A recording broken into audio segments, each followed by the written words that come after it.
ടോക്സിലേക്ക് ഏവർക്കും സ്വാഗതം. മൗനം സമ്മതം രണ്ടാം ഭാഗത്തിന്റെ ഇന്നത്തെ എപ്പിസോഡ് ആരംഭിക്കുന്നത് അശോകും ആശയും ഒരുമിച്ച് കിടക്കുന്ന വളരെ മനോഹരമായ ഒരു രംഗത്തോടെയാണ്. അവർ രണ്ടുപേരും തങ്ങളുടെ വെഡിംഗ് ആനിവേഴ്സറിയെക്കുറിച്ചും വരാനിരിക്കുന്ന സന്തോഷങ്ങളെക്കുറിച്ചും വാതോരാതെ സംസാരിച്ചുകൊണ്ടിരിക്കുകയാണ്.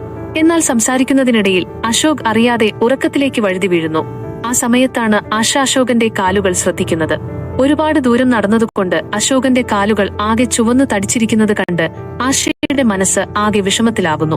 ഉടനെ തന്നെ അവൾ മഞ്ഞളെടുത്ത് അശോകന്റെ കാലുകളിൽ മെല്ലെ പുരട്ടിക്കൊടുക്കുകയും ഉറങ്ങിക്കിടക്കുന്ന അശോകനെ നോക്കി നിറഞ്ഞ സ്നേഹത്തോടെയും സങ്കടത്തോടെയും അവിടെ ഇരിക്കുകയും ചെയ്യുന്നു. പിറ്റേ ദിവസം രാവിലെ കാണിക്കുന്നത് നിരഞ്ജന്റെ വീടാണ്. അവിടെ ഭരത് പറഞ്ഞതുപോലെ തന്നെ സോജ അതീവ ജാഗ്രതയിലാണ്. അശോകനെ പിരിച്ചുവിട്ട വാർത്ത വന്ന ന്യൂസ് പേപ്പർ അച്ഛന്റെ കണ്ണിൽ പെടാതിരിക്കാൻ വേണ്ടി സോജ അത് മാറ്റിവെക്കുകയാണ്. എന്നാൽ ദൂരെ മാറി നിന്ന് കാവ്യമോൾ ഇതെല്ലാം ശ്രദ്ധിക്കുന്നുണ്ടായിരുന്നു. ആ സമയത്താണ് നിരഞ്ജൻ അങ്ങോട്ട് ഭക്ഷണം കഴിക്കാനായി വരുന്നത്. സോജ നിരഞ്ജന് ഭക്ഷണം വിളമ്പിക്കൊടുക്കുന്നതിനിടയിൽ അദ്ദേഹം ഇന്നത്തെ പത്രം എവിടെയാണെന്ന് ചോദിക്കുന്നു. പത്രം കിട്ടിയിട്ടില്ല എന്ന് കള്ളം പറഞ്ഞ് സോജ ഒഴിഞ്ഞു മാറാൻ ശ്രമിക്കുമ്പോഴേക്കും കാവ്യമോൾ ഇടപെടുന്നു. പത്രം തന്റെ കയ്യിലുണ്ടെന്നും തനിക്കറിയാമെന്നും പറഞ്ഞ് ഒളിപ്പിച്ചു വെച്ചിരുന്ന ആ ന്യൂസ് പേപ്പർ എടുത്ത് അവൾ നിരഞ്ജന് നൽകുന്നു. ഇത് കണ്ട് സോജ ആകെ ഭയന്നു പോകുന്നു. നിരഞ്ജൻ പത്രം എടുത്ത് വായിക്കാൻ തുടങ്ങുകയാണ്. അതിൽ അശോകനെ അഗ്നിഹോത്രി കമ്പനിയിൽ നിന്നും പിരിച്ചുവിട്ട വാർത്ത വലിയ അക്ഷരത്തിൽ തന്നെ വന്നിട്ടുണ്ട്. ഭരത് പറഞ്ഞതുപോലെ അച്ഛൻ ഈ വാർത്ത കാണാതിരിക്കാൻ സോജ പരമാവധി ശ്രമിക്കുന്നുണ്ടെങ്കിലും അവൾ ആകെ ടെൻഷനിലാണ്. നിരഞ്ജൻ ഓരോ പേജും വായിച്ചുകൊണ്ടിരിക്കുമ്പോഴാണ് ഭരത് അവിടേക്ക് വരുന്നത്. അച്ഛന്റെ കയ്യിൽ പത്രം കണ്ട് ഭരത് ആകെ ഷോക്കാകുന്നു. സോജയെ നോക്കുമ്പോൾ അവൾ ഒരു വഴിയുമില്ലാതെ നിസ്സഹായയായി നിൽക്കുന്നത് ഭരത് കാണുന്നു. എന്നാൽ ഒന്നും സംഭവിക്കാത്തതുപോലെ ഭരത് അച്ഛനോട് ഗുഡ് മോർണിംഗ് പറഞ്ഞ് ആഹാരം കഴിക്കാൻ അവിടെ ഇരിക്കുന്നു. അതേസമയം അഞ്ജലി ഈ വാർത്ത അറിഞ്ഞ് ആകെ തകർന്നു നിൽക്കുകയാണ്. അവൾക്ക് നിരഞ്ജനോട് വലിയ ദേഷ്യമാണ് തോന്നുന്നത്. അച്ഛൻ പറഞ്ഞത് ശരിയാണെന്നും നിരഞ്ജൻ ഒരിക്കലും മാറില്ലെന്നും അവൾ ആക്രോശിക്കുന്നു. ഇപ്പോൾ തന്നെ അവരെ വിളിച്ച് കാര്യം അന്വേഷിക്കുമെന്ന് അഞ്ജലി പറയുമ്പോൾ അഞ്ജലിയുടെ അച്ഛൻ അവളെ തടയുകയാണ്. നീ പറഞ്ഞാൽ അവൻ കേൾക്കുമെന്ന് തോന്നുന്നുണ്ടോ എന്നും നിനക്ക് ചീത്ത കിട്ടുക എന്നല്ലാതെ അതുകൊണ്ട് വേറെ ഗുണമൊന്നുമില്ലെന്നും അദ്ദേഹം അവളെ ഉപദേശിക്കുന്നു. തിരികെ നിരഞ്ജന്റെ വീട്ടിൽ അദ്ദേഹം ഓരോ പേജും മറിച്ചുകൊണ്ടിരിക്കുകയാണ്. ഭരതിന് നല്ല ടെൻഷനുണ്ട്. നിരഞ്ജൻ ഫ്രണ്ട് പേജ് മറിക്കാൻ തുടങ്ങുമ്പോൾ ഭരത് തന്ത്രപൂർവ്വം ആ പത്രം തനിക്ക് തരാൻ ആവശ്യപ്പെടുന്നു. പത്രം വാങ്ങിയ ഭരത് അത് വായിക്കുന്നത് പോലെ കാണിക്കുന്നു. ആ സമയത്താണ് നിരഞ്ജന്റെ ഫോൺ റിങ് ചെയ്യുന്നത്. അദ്ദേഹം ഫോൺ എടുക്കാൻ വേണ്ടി എഴുന്നേറ്റ് പോയ ഉടനെ തന്നെ ഭരത് ആ വാർത്തയുള്ള ഫ്രണ്ട് പേജ് വേഗത്തിൽ കീറിയെടുത്ത് സോജയുടെ കയ്യിൽ കൊടുക്കുന്നു. ഫോൺ കഴിഞ്ഞ് തിരികെ വന്ന നിരഞ്ജൻ പത്രം നോക്കുമ്പോൾ അതിന്റെ ഫ്രണ്ട് പേജ് കാണാനില്ല. അതെവിടെ പോയി എന്ന് ചോദിക്കുമ്പോൾ കാവ്യമോൾ വന്നപ്പോൾ അവൾ കളിക്കാൻ എടുത്തുകൊണ്ടു പോയതാണെന്ന് ഭരത് നുണ പറയുന്നു. അങ്ങനെ ആ കാര്യത്തിൽ നിരഞ്ജന്റെ ശ്രദ്ധ മാറുന്നു. പിന്നീട് കാണിക്കുന്നത് ജ്യോതിയെയാണ്. അവൾ അവരെക്കുറിച്ച് ഓർത്ത് വലിയ വിഷമത്തിലാണ്. ആ സമയത്താണ് സിദ്ധാർത്ഥിന്റെ അമ്മ അങ്ങോട്ട് വരുന്നത്. അമ്മയുടെ കയ്യിൽ ന്യൂസ് പേപ്പർ ഉണ്ടായിരുന്നു. പത്രത്തിലെ അശോകിനെ കുറിച്ചുള്ള ആ വാർത്ത അമ്മ ജ്യോതിക്ക് കാണിച്ചു കൊടുക്കുന്നു. അത് കണ്ട് ജ്യോതിയെ ആകെ ഷോക്കാകുന്നു. എന്തിനാണ് അച്ഛൻ അശോകനോട് ഇങ്ങനെ ചെയ്തതെന്ന് അവൾ ചിന്തിക്കുന്നു. എന്നാൽ അമ്മയാകട്ടെ ഓരോ കാര്യങ്ങൾ പറഞ്ഞ് ജ്യോതിയെ കുത്തി നോവിച്ചുകൊണ്ടിരിക്കുകയാണ്.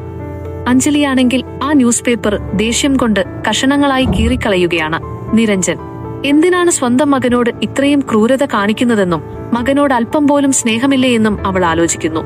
ആശയും അശോകും ഈ വിവരം അറിഞ്ഞാൽ അവർ ഒരുപാട് വിഷമിക്കുമെന്നും നിലവിൽ അവർ ഏത് അവസ്ഥയിലായിരിക്കുമെന്നും ഓർത്ത് അഞ്ജലിക്ക് നല്ല ടെൻഷനുണ്ട്. എങ്ങനെയെങ്കിലും അവരെ ഒന്ന് വിളിക്കണമെന്ന് അവൾ തീരുമാനിക്കുന്നു.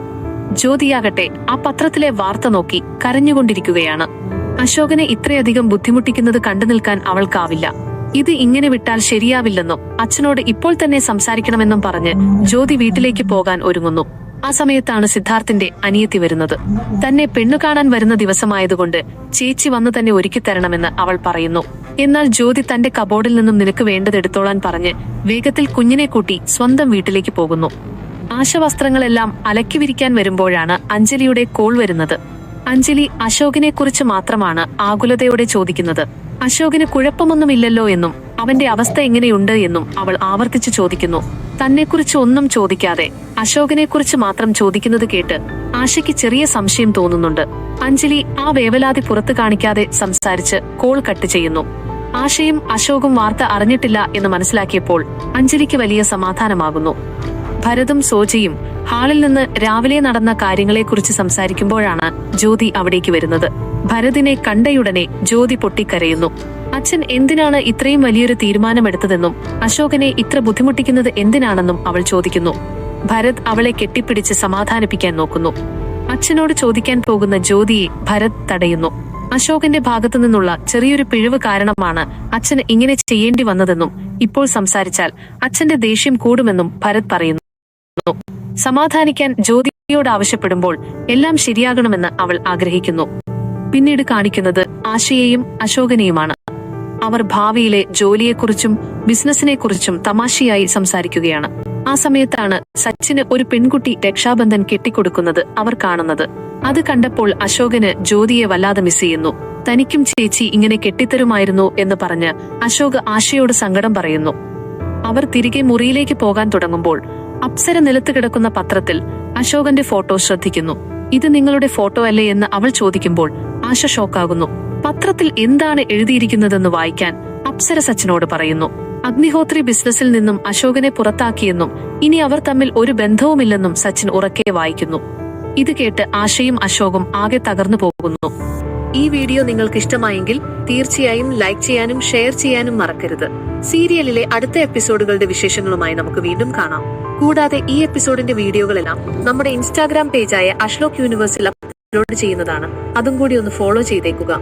അഷ്ലോക് യൂണിവേഴ്സ് സബ്സ്ക്രൈബ് ചെയ്യാത്തവർ ഇപ്പോൾ തന്നെ അത് ചെയ്യുക. നന്ദി.